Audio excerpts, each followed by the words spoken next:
Salam əziz izləyicilərim. Bugün mən hazırlamış olduğum milli mətbəximizdən olan Bakı paxlavasını sizinlə paylaşmaq istəyirəm. Əvvəlcə mən Novruz bayramı münasibəti ilə hər birinizi səmimi qəlbdən təbrik edirəm.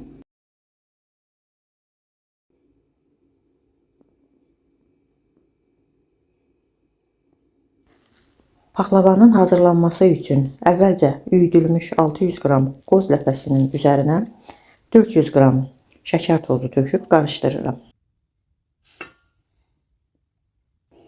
Şirəsi üçün 2 stəkan yarım şəkər tozunun üzərinə 1 stəkan yarım su töküb qarışdırıb ocağa qoyuram.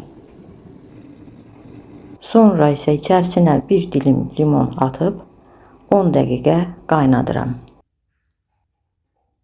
Kənarda isə götürdüyüm unun üzərinə çox az çay qaşığının ucunda maya və biraz da duz atıb qarışdırıram.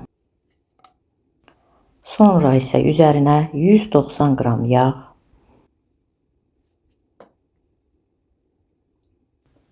və 300 qram xama töküb xəmiri yoğurmağa başlayıram.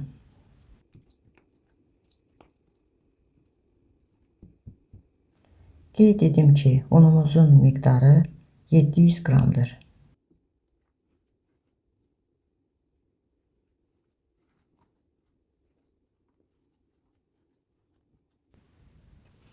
Beləcə nə bərk, nə də yumşaq olmayan xəmir yoğururam.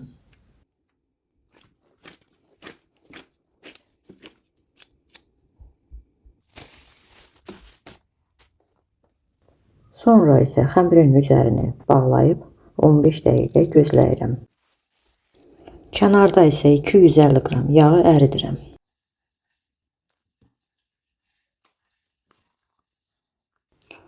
On 15 dəqiqə keçdikdən sonra xəmiri kündələrə bölürəm.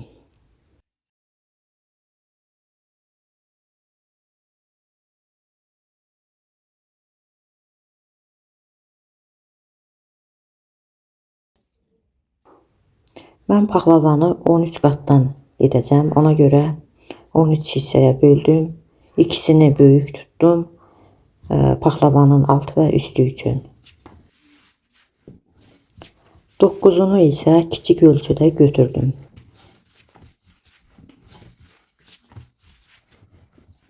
Beləcə əvvəlcə alt kündəni yayıram. Əvvəlcə qabın altını birinci qatı yağlayıram.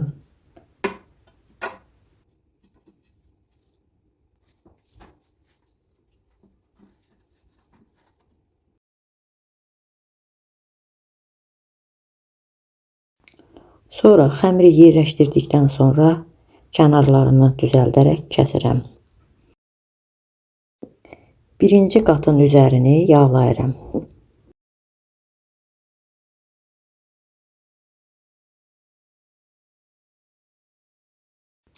Sonra ikinci yuxanı yerləşdirirəm.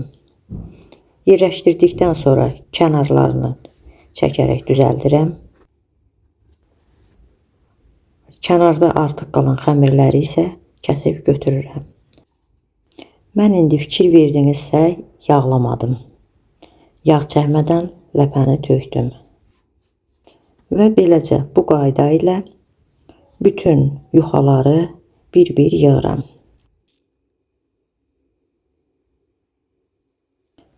Əziz xanımlar, mənə dəstək üçün videolarımı bəyənib abunə olsanız çox sevinərəm. Bunun üçün əvvəlcədən sizə təşəkkür edirəm.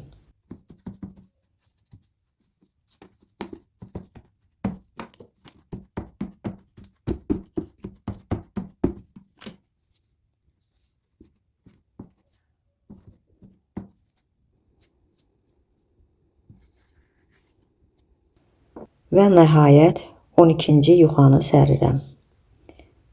Və bunu da kənarlarını düzəldib üstündən yaxşıca basaraq yağlayıram. Mən paxlavanın yalnız alt və üst qatlarına yağ tökdüm. və nəhayət sonuncu 13-cü qatı sərirəm.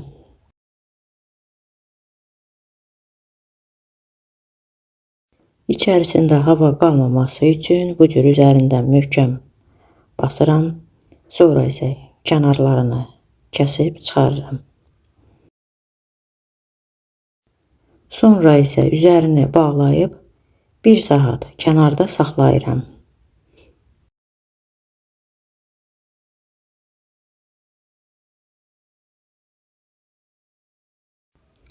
Sonra isə videoda göründüyü kimi beləcə kəsməyə çalışıram.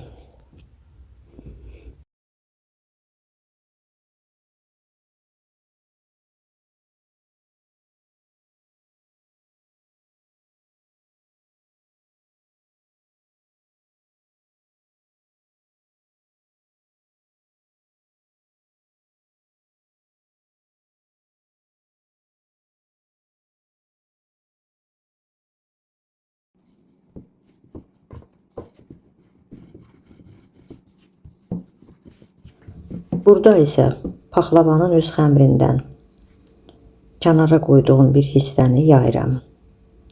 Sonra isə nazik lentvari doğrayıram.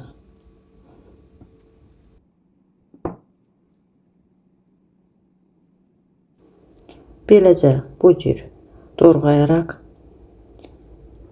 bu şəkildə hazırlayıram.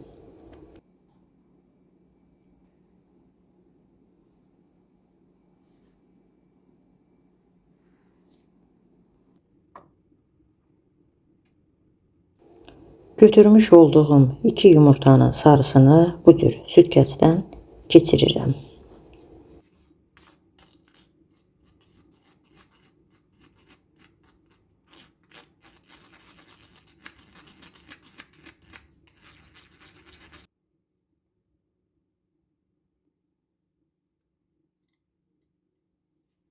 Hazır olan yumurta sarısının üzərinə təxminən 1 xörək qaşığı süt töküb qarışdırıram.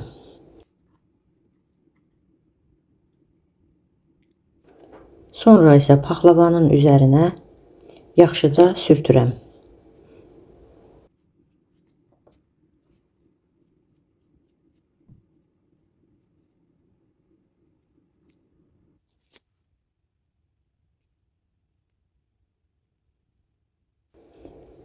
Sonra isə kəsdiyim lentləri bu cür paxlavanın üzərinə yapışdırıram. Üzərindən isə qoz ləpəsini qoyuram.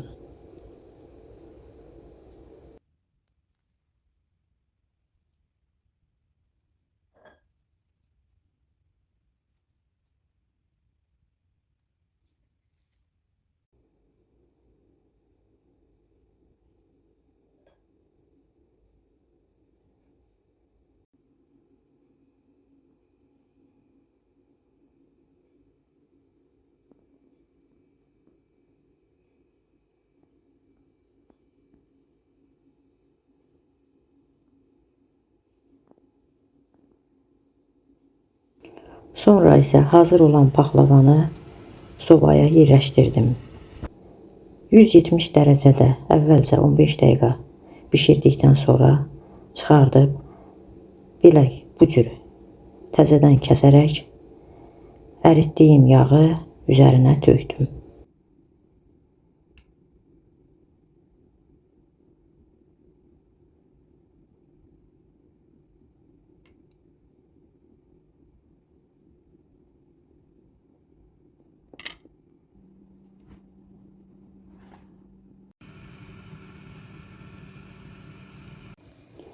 Və yenidən sobaya yerləşdirdim. Əlavə 1 saat. 1 saat daha saxladım. Budur, artıq paxlavalarımız hazırdır. Çox ləzzətli, çox ətirli, həqiqətən möhtəşəm bir paxlavalar alınıb.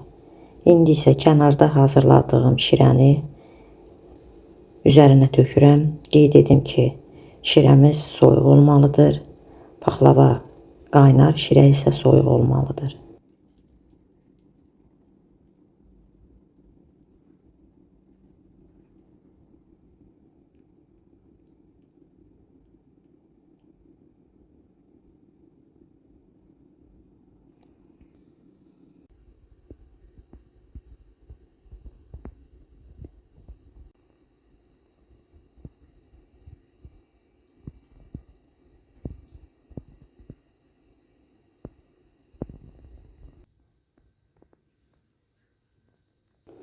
Bura qədər əziyyət çəkib, videomu izləyib, dəstək olan hər kəsə ayrı-ayrılıqda təşəkkür edirəm. Bundan da gözəl təamların hər birinizin evində bişməsini arzulayıram. Beləcə bir videonun da sonuna gəldik. Sağ olun, sağlıqla qalın.